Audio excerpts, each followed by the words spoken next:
কী করবে সেটাই প্রশ্ন। সো ৬ নাম্বার পর্বতে সেটাই আপনাদেরকে দেখানো হবে। আপনারা যারা এখনও গোবর পদ্ম ফুলের জন্য অপেক্ষা করতেছেন, আমি আপনাকে বলবো আর একটু অপেক্ষা করেন।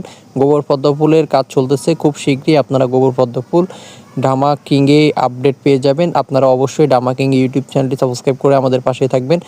মাতবর সাহেবের বউ কিন্তু সমস্ত সম্পত্তি মাতবর সাহেবের কাছ থেকে ছিনিয়ে নেবে এবং মাতবর সাহেবের বউ কিন্তু অনেক পলিটিক্স খাটিয়েছে, যেমন নসুকে উনি মেম্বার বানিয়েছে এবং চেয়ারম্যান ওনার মাকে বানিয়েছে যেন পরবর্তীতে কোনো সমস্যা না হয়। তাই তবে যখনই গোবর পদ্মফুল ৬ নম্বর পর্ব আপলোড হবে আপনারা সবাই দেখতে পারবেন। আপনাদের সবার কাছে রিকোয়েস্ট, আপনারা অবশ্যই আমাদের এই ভিডিওগুলোতে লাইক কমেন্ট করবেন এবং আমাদের চ্যানেলটি সাবস্ক্রাইব করে আমাদের পাশে থাকবেন। আপনাদের সবার কাছে একটাই রিকোয়েস্ট, সবাই অবশ্যই আমার এই কথাগুলো মেনে চলবেন। আপনারা যারা গোবর পদ্মফুল ৬ নম্বর পর্বের জন্য অপেক্ষা করতেছেন, আমি আপনাকে সাজেস্ট করব আর একটু অপেক্ষা করেন। গোবর পদ্মফুল কতটা সুন্দর হতে যাচ্ছে আপনারা হয়তো কল্পনা করলেও পাবেন না। গোবর পদ্মফুল এতটাই সুন্দর হবে যেটা আপনারা কখনো ভাবেন নাই।